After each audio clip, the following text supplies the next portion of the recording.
Rashi's job is to take whatever it is in the simple understanding of the pasuk that is not so simple and to explain it. So if there's a question and Rashi does not address that question, we immediately have to wonder why, especially if it's an obvious looking question. And that's what's going to happen in our parsha. It is a very major question. Why does the Torah repeat the entire story of the instructions and the fulfillment of those instructions of how to build the Mishkan? Surely it could have just done a simpler job and said, the Jews did exactly as they were told. And in our analysis of trying to understand how it's so simple, because Rashi's already taught us the principle of why the Torah would ever repeat something, that in itself is going to raise a question, because the principle Rashi taught us seemed to indicate that if it is the servants of great people like Eliezer, the servant of Avram, speaking, that will take precedence over information, that is, Torah information, instructions on how to live. This is not a story. But what we will determine from this is that there actually are two channels of Judaism. There's the part of Judaism that is told as an instruction, and the part that is told more as a story. The one indicates bare bones of what you're supposed to do, and the other, the enthusiasm with which you do it, which teaches us a great lesson about how to serve Hashem. We've explained numerous times Rashi b'pirush al Torah oimed al kol inyan shechaser by bir b'pshuta shel mikra u'meforshai. That Rashi will address anything that in the simple understanding of the pasuk does not seem to make sense, and he'll explain it. And if for whatever reason Rashi does not have an explanation, then he admits it and he says, I don't know what the explanation is. So therefore, for that reason, if something appears to us to be really difficult to understand in the simple reading of the psukim, and Rashi does not address it, then there's one of two options of what's happening. Either there really is no question and we're just imagining it because the simple understanding of the pasuk is sufficient, or Rashi's already addressed this issue either overtly or by implication of something else that he's explained previously. So let's look at our parsha now. In Parshas Pekudei, there's something that when you read it at first really doesn't seem to make sense. And Rashi doesn't comment on it at all in the entire parsha, which is very strange. So what's the issue? In Parashas Vayakel Mitei Eres, because of Mesiras Tzivah Hashem al Trumas HaMishkan al Dei Moshe Rabbeinu L'chol Bnei Yisrael Kol HaPratim Shebedavar. In Parashas Vayakel, we get told all of the details of the instructions that Hashem gave to Moshe of how to build the Mishkan, what materials are used, how much of each material, how it's put together, etc. All the details are there. He says, firstly, there's an instruction of which materials to bring, and then how you build the Mishkan with all of the relevant details. And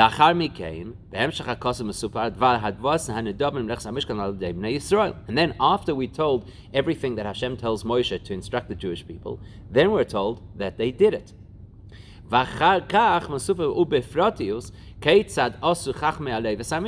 after we're told that everybody brought what they were supposed to bring, then we're told in tremendous detail how the artisans actually built the Mishkan. And that goes through the whole of Vayakel and then into our parasha Pekudei, where we get all the details of the garments, the uniforms of the Kohanim.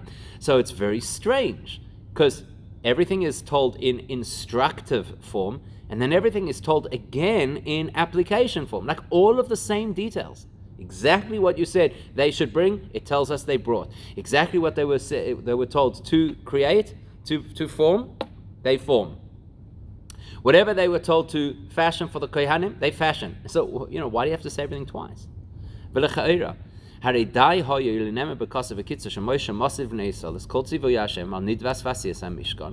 doesn't the Torah just simply say that Moshe conveyed all of the information about how to build the Mishkan and how to make the Big Day Kahuna?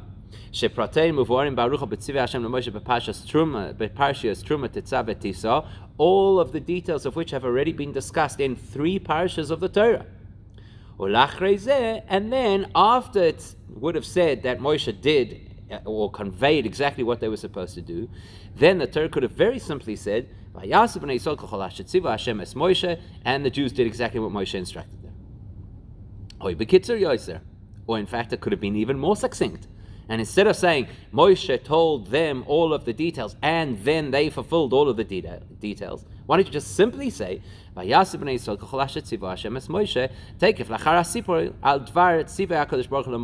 we just have Moshe getting told by Hashem all of the things that they have to do, and then a one-liner afterwards to say, and the Jews did it, exactly as Moshe told them. That would be so much simpler. This is actually a methodology, it's a language usage that's common in the Torah, including in our parsha with certain issues. So l'shema yesh tzorech lazkir shuv es kol haprotim hein besipra kosav hamesiras hatzivoy livnei Yisrael v'hein b'chsuvim hamatarim es milei hatzivoy b'foel. Why do we have to have all the details repeated? All of the details of what Hashem told Moshe, all of the details of what Moshe told the Jews, all of the details of what the Jews did. We get it. We understand it. And by the way, anybody who's the Baal Koreh and lanes this parasha, you'll know it gets confusing because you've already said all of these words before, except now they're a little nuanced. The tense is a bit different. The tune is a bit different. So why do we have to get into all of that? Just say, as they were told, so they did. Especially when you look at what Rashi says at the beginning of Parshas Vayakel, when we're getting into this whole conversation, Rashi says, Rashi says, I don't have to explain this again. I've already explained all of it when the instructions were given originally in Truma Tetzaveh and Parshas Kisisa. If Rashi says, I don't have to comment, then Rashi's basically telling you there's nothing new here. There's no new information. It's verbatim repetition. Because look, Rashi's got nothing further to say. So if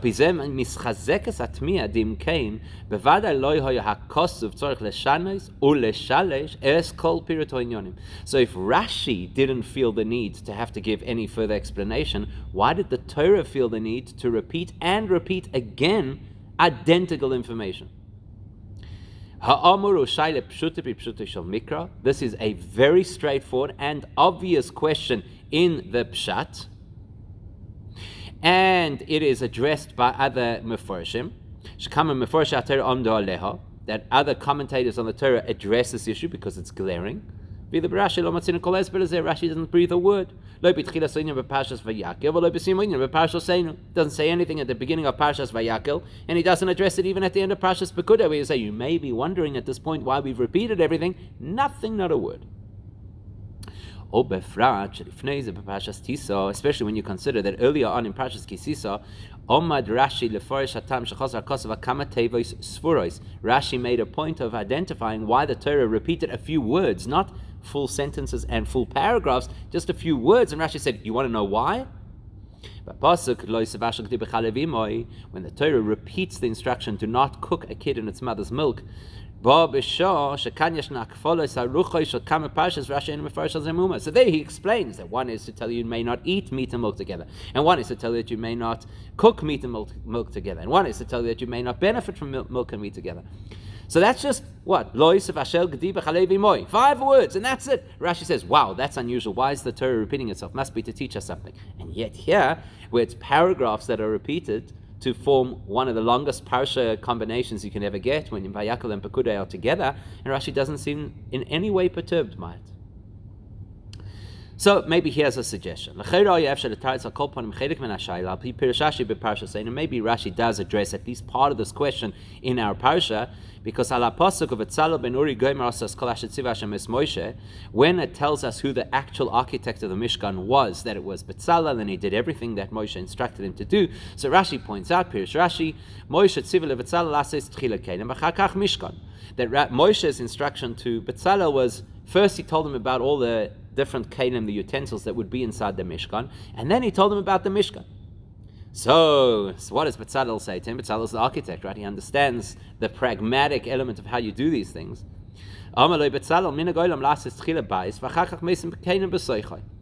says, the normal way you do something is you first build the structure, and then you make the furniture that goes inside the structure. Otherwise, where are you going to house all these, where are you going to put the Aron and the Shulchan, everything, until you have a Mishkan? So logically, you should make the Mishkan first.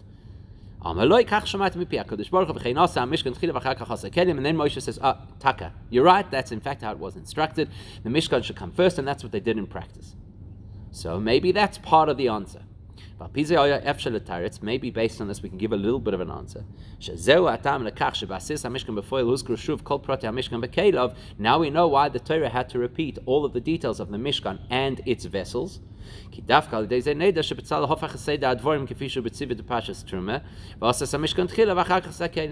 That it will illustrate us that Bezalel switched around the order from how the information was told to him into how it would be executed in practice, and maybe that's why the Torah had to repeat itself. Okay, it's kind of an answer. It's certainly not going to satisfy everything, as we'll see. There's one detail that we have to think about, and then two major questions.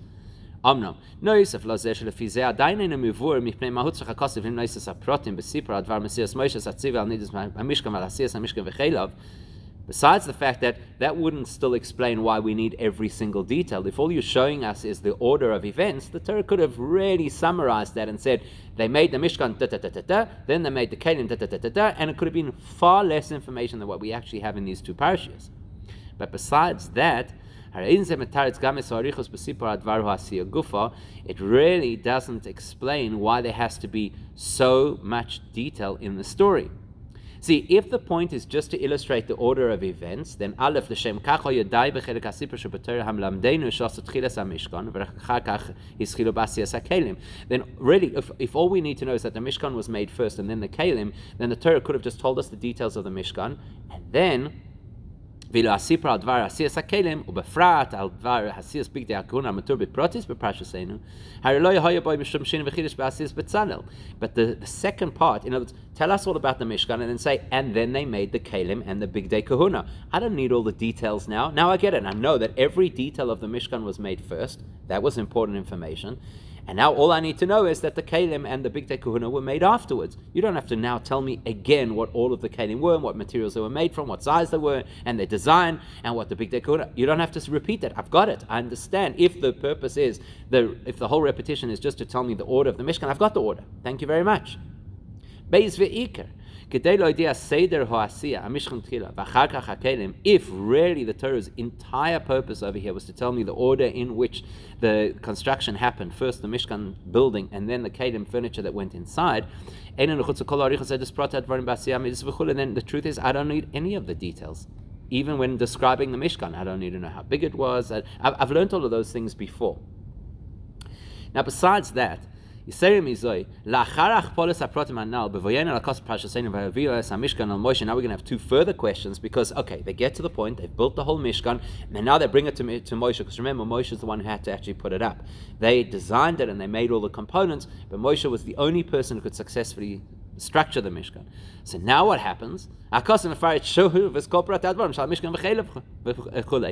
at this point, that you've just repeated the whole story, and you've told me all of the details, which ostensibly so that I will know that the Mishkan was built first and then the Kelim afterwards. Now they're presenting the finished products to Moshe, and what does it say? The whole thing again. The whole detail again. Why do I need the details here? And then,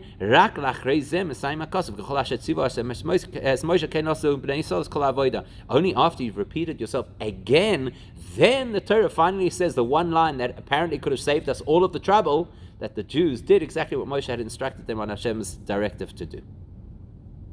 So it's a really glaring question. Why would the Torah keep repeating itself again and again and again? Rashi doesn't say a word about it. That implies that the answer is really straightforward. Either you could read it in the Psukim itself, or you know it from something Rashi taught us previously. We'll go with that. There's a really simple explanation. Mishkan v'chelav heminyonim ochi ikrim v'chavivim eitzel bnei Yisrael shal yodem oisa asheros ashchina b'bnei Yisrael v'chulei. Everybody will agree that building the Mishkan was going to achieve the most precious thing for the Jewish people, bringing the Shechina into our space. And that's incredibly beautiful for us.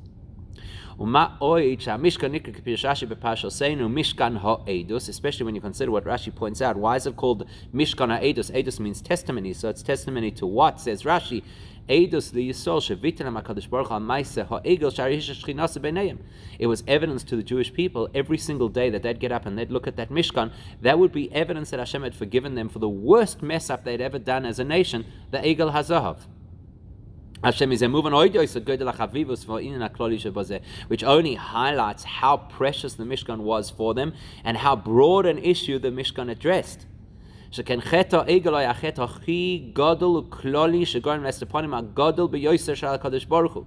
know that the Chet HaEgel was the worst, most general, in other words, most encompassing sin that the Jewish people ever did, that caused the most incredible breach between us and Hashem, this distancing of godliness from us, until God forbid there was even a threat that the Jewish people might end Chas v'Shalom at that point. In fact, even when Hashem said He forgives the Egel Azav, He says, but He'll never forget it. Every single Aveira for the rest of history will have the flavor of the Egel Hazav in it. So which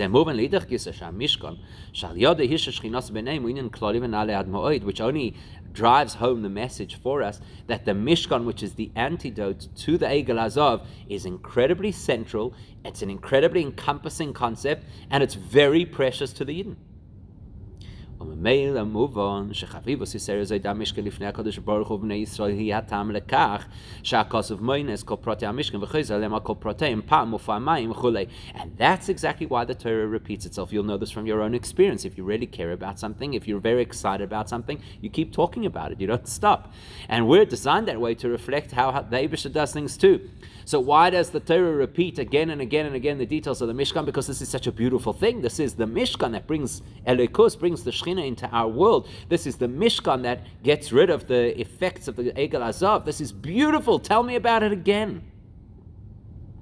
And that's obvious. Rashi didn't even have to tell it to us. And besides which, Rashi has already taught us this principle before, because V'tam ze lo itzach Rashi leforish kan. Rashi doesn't have to tell us here that when you are enthusiastic about something and you care about something, you repeat it. Because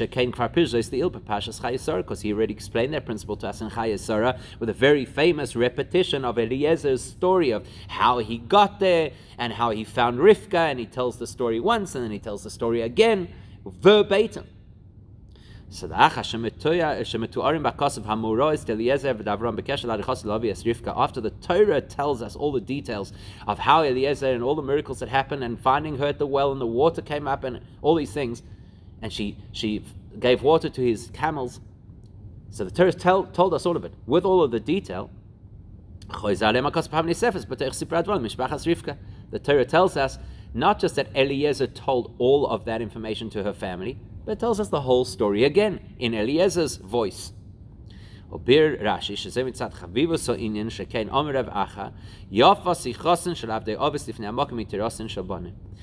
Rashi, in explaining why this phenomenon happens of the Torah repeating itself again, is because Rav Acha taught us that the words, the storytelling, the narrative of the servants of the Avos is even more precious than the instructive Torah that was given to the Jewish people. As Rashi says over there, because the words of Eliezer are repeated verbatim twice, whereas some of our most important mitzvahs are only told to us in a hint. You don't know what tefillin are from the Torah. You don't know where a mezuzah is supposed to stand from the Torah. You don't know how to shecht from the Torah. The Torah only alluded to those things. And yet the story of Rivka, that's in tremendous detail. And therefore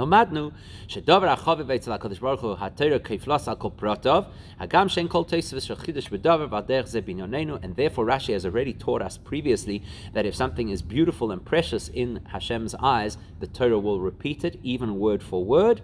And therefore he doesn't have to explain it over here, because if you think that the story of Yitzchak and Rivka's shidduch, and specifically the details of how Eliezer identified her as the right girl, if you think that's important, well, the Mishkan is certainly important, certainly deserving of repetition. Sounds like a beautiful answer, except for one thing. And we just need to understand. 1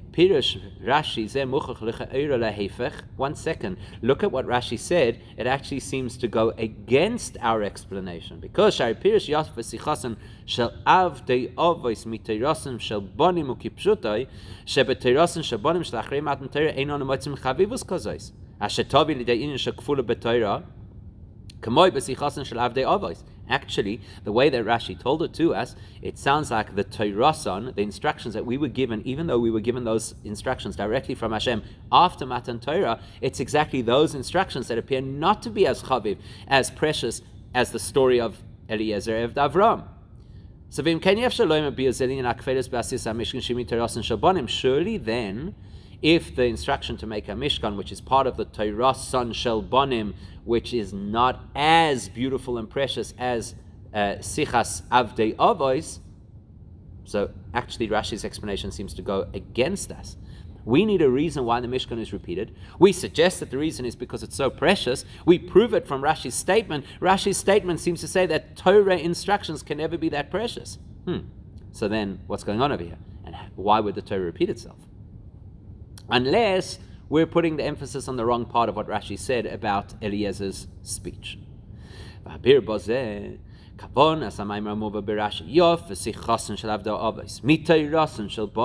Rashi says that the narrative of the servant of the Avos, or the servants of the Avos, is more beautiful and precious than the instructive Torah to the children, Rashi's intention was never to even suggest that the servants of our avos are in any way greater than we are. That's not the message. If anything, Rashi wanted to illustrate that sometimes sicha, narrative, telling a story, is sometimes more valuable than giving a Torah instruction. So don't read this wrong. Don't think Eliezer had a one-up on us. It's not that. It's that the concept of sicha, when you talk the details of a story because it's important and beautiful to you, that takes priority over telling the instructions of how to fulfill Torah. So let's understand it. Simple distinction between Torah and sicha. Torah pirusha hoyra'os sivuim v'dinim shetziva HaKadosh Baruch Hu ma lasos u'be'ez ofen lasos. Torah is always instructions, what you need to do and how you need to do it. Sicha pirusha diber shebegoloi u'bipshut einay tziva v'hoyra'ah. Sicha is conversation. The idea of sicha is I'm sharing something with you. It could be something I heard, something I experienced, something I'm feeling, something I'm thinking. It's conversational. It has nothing to do with instruction. I'm not looking to achieve a particular goal. I'm going to tell you this and then you're going to do X. And therefore, Torah gives an instruction, sicha gives a description. It might describe an event, a person, an action, but it's descriptive. That's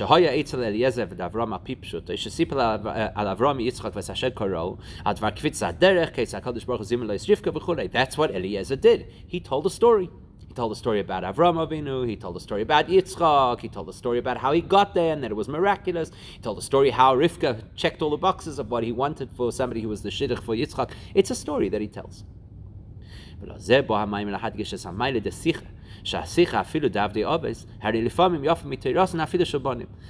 Rashi's whole point over here, based on Rav Acha's teaching, is that sometimes telling a story has sometimes got more beauty and value than actually giving a practical instruction of how to behave and live as a Jewish person. So even if the story is sometimes being told by an Eved, and the Torah is being directed at a Yid, sometimes the story has greater value. That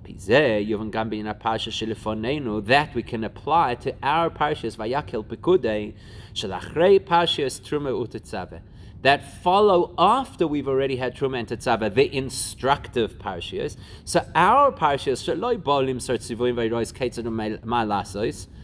Our parshas are not to tell us what to do and how to do it, because we already have that from Truma and Tetzave. If we did not have Vayakel Pekudei, it's not like we wouldn't know what to do. So why is the Torah repeating itself? The Torah mesaperes ben biprotus varucha keitzad mosar Moshe Rabbeinu v'nei Yisrael kol tzivay Hashem b'nei melechus Mishkan ve'ich shekimo ze b'foyel v'chulei hainu shezeinin shel sicha. Vayakel and Pekudei is telling the story of what happened. Truma tetzav and even Kisis are telling us what needs to happen. This is the legislation. Vayakel Pekudei tells us what happened. There was a story. Moshe conveyed the message in all of its details, and the Jews fulfilled the instructions in all of their details. Now we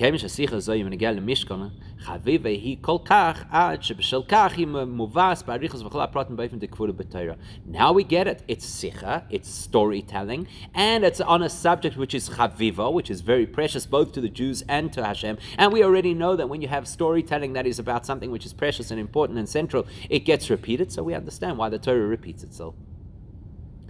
Now, one of the questions we often ask about Rashi is, why do you tell me who your source is? It's not relevant to understanding the Pshat, unless, of course, the name is going to add value to our understanding. So now, based on our understanding here, we can retro-understand Rashi's commentary in Parshas Chayesora and why he had to tell us that it was Rav Achaz specifically who taught this particular teaching about the beauty of Sichas Avdei Avos. Maybe the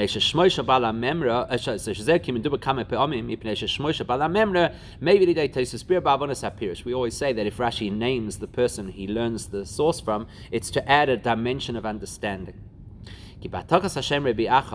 מזבור תוכן המים היופס תיכוסן של עבדי אבוס כולי, שההדגשה בו אין ביוסן עבדי אבוס על הבונים, אלא במיילה ססיכה. We wanted to make really sure that we understood where the emphasis needs to be in this teaching. We are not emphasizing the greatness of Avram Avinu's servant over our greatness. Instead, we're emphasizing the greatness of sicha, storytelling, that sometimes has an advantage over Torah instruction giving.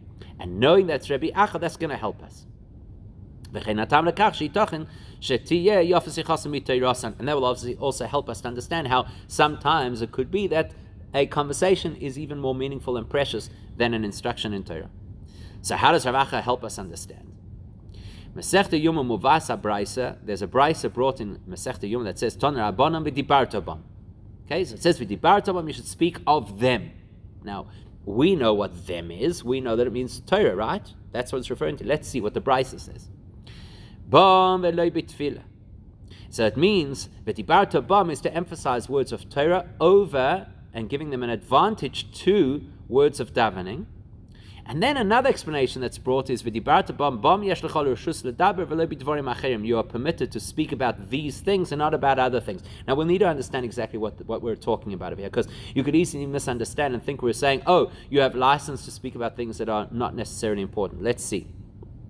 Rabbi Acha Omer v'dibarta bam asei oison keva v'alta asem arai. Rabbi Acha comes along and he says that v'dibarta bam means that words of Torah should be your mainstay. That should be primarily what you talk about, and don't make it like haphazard and casual your Torah learning. Now, v'lichayra mizeh Rabbi Acha oisik b'dvarav rak b'chiyuv u'v'shlila b'negel l'divrei Torah asei oison keva v'alta asem arai.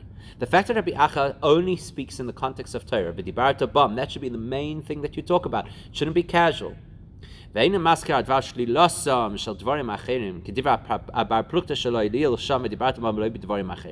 doesn't say, as whoever the anonymous other opinion is, he doesn't say, and don't speak other things. He completely ignores that. Okay, so the first opinion says, speak words of Torah and don't speak other things. Rabbi Acha comes along and he just says, speak words of Torah, and that should be the main thing that you focus on, and don't let it be too casual. Mashma. That implies that Rabbi Acha does not agree that you're not allowed to speak about other things. He thinks there's room to speak about other things. So then you have to ask yourselves, so what does that mean? Does that mean that Rabbi Acha believes that there's room to speak idle chatter? Dvarim acherim, other things? Could that even be a suggestion? No. That's the whole point of Rabbi Acha. Rabbi Acha says the two ways that you could talk: Torah or other meaningful conversation. Rabbi Acha wants to highlight when it comes to Torah learning, there's an obligation that you have consistently that's what you should talk about. Words of Torah. And those words of Torah should be your mainstay focus, not casual.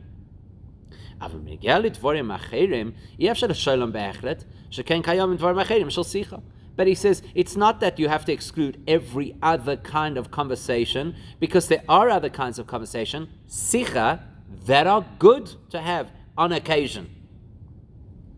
So Rabbi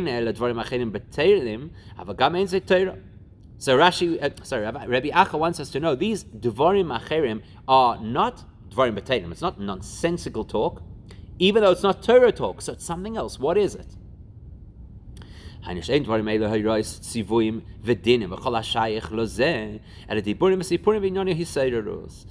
Acha says one way that you could talk is you could talk words of Torah, specifically, halacha, gemara, hashkafa, whatever it is. And then there are other kinds of talk which are just to encourage people, sicha, the kind of things that people enjoy. That's chaviv. It's the kind of thing that people enjoy. It inspires them, even if it's not absolute Torah. So therefore, as far as Rabbi Acha is concerned, this is an acceptable kind of conversation. In fact, it might even be a beautiful kind of a conversation. In fact, sometimes it could even be more precious and more beautiful than actual instructive Torah, something that's going to change your life. Like, let's talk about the Mishkan. Let's go through it again. Let's find out again how much gold was there. What was it used for? What was the design of the menorah? Where was the shulchan placed? How did they strap up the Kohen Gadol? It's beautiful. Is it going to teach me what I need to do in my life now? No. But it's sicha yofa.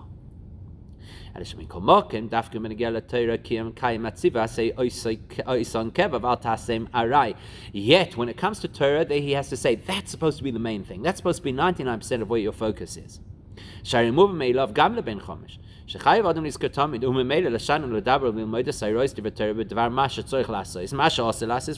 it's absolutely clear to anybody, including a 5-year-old child who's new to Chumash and he's Rashi's student. He knows that you have to keep learning Torah all the time, so that you're always conscious of how you're supposed to behave and what you're supposed to believe and what you should never do. So that's clear. But Rabbi Acha allowed the possibility of another way of talking that's actually good, that's actually healthy. It's called sicha. That helps us to understand in Rashi's commentary that our emphasis was not to turn Eliezer into some kind of a hero who has greater value than we do, but rather to describe that his way of talking sometimes has greater value than the talking of this is what you need to do, this is what you may not do. So now we can look at it at a deeper level and from that learn a practical take-home lesson for ourselves. In Vayakel Pekudei, the two parashas that rehash all of the details of how to build a Mishkan, there are basically two primary things that are expressed. One is Nedivus Alev Shel Bnei Yisrael. The incredible generosity of the Jewish people is highlighted multiple times.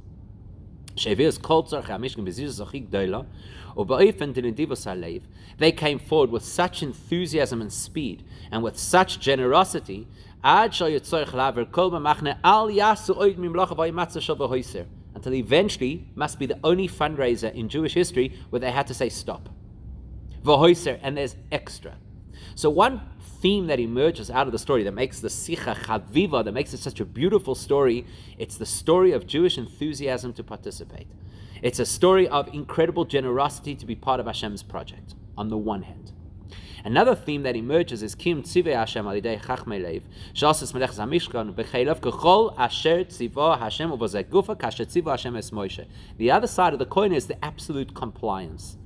That they listened, they followed exactly as they were told, to the point that they were able to make the Mishkan exactly as Hashem wanted and exactly as Moshe had told them that Hashem wanted. Now, anybody who's ever been involved in a building project will know that that does not happen. You never get exactly what you want. There's always some niggling element here or some color that didn't match exactly perfectly or something goes wrong. So that shows you the incredible compliance, the absolute Kabbalah soul. So these are the two factors of the human interaction of the Jewish people contributing to the Mishkan. Enthusiasm and generosity, heart, compliance, Kabbalah soul. Now it's interesting because you actually see a beautiful fusion of these two realities. Because on the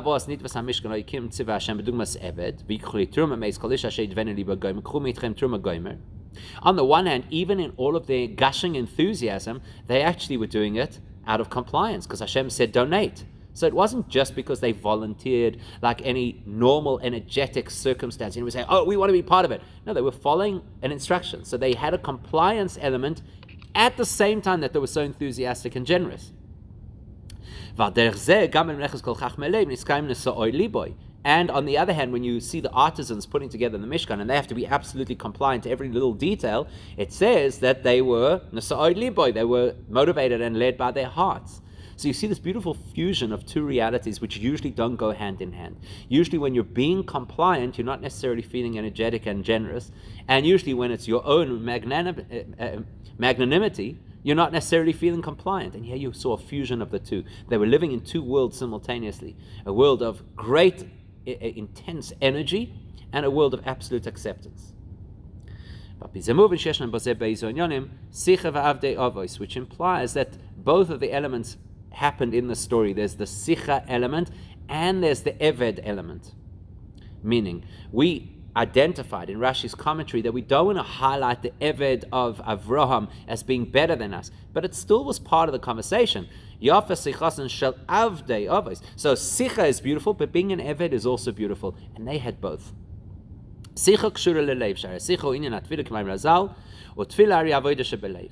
Sicha is, as the pasuk says, Eshboich Sicha, that I will pour out my conversation with Hashem.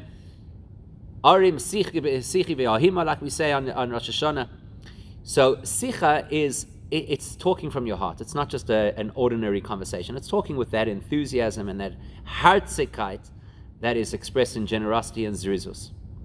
And specifically is associated with prayer. They had that. Whereas being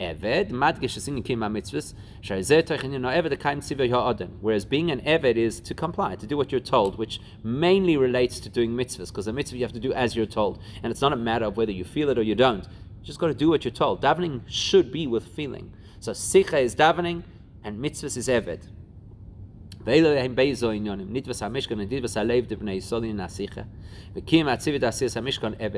And so you see in the production of the Mishkan, you actually see both channels. On the one hand, they had that enthusiastic investment of Sicha. Their heart was in it, really. And on the other hand, you have their sincere compliance as an Eved, as a Jew should do mitzvahs. And both were components of building the Mishkan, which basically teaches us how we're supposed to serve Hashem. We're supposed to be this way. That when you're doing a mitzvah out of Kabbalah soul, because this is what Hashem said, you still have to have heart and you still have to have enthusiasm and you still have to be driven. And equally, when we are enthusiastic about Torah and mitzvahs, it has to be really clear that our enthusiasm derives from Kabbalah soul. I'm not just enthusiastic because it's what I love. I'm enthusiastic because it's what Hashem wants. And that's the real balance of how a person is supposed to serve Hashem, with incredible chayos and incredible Kabbalah soul all rolled into one.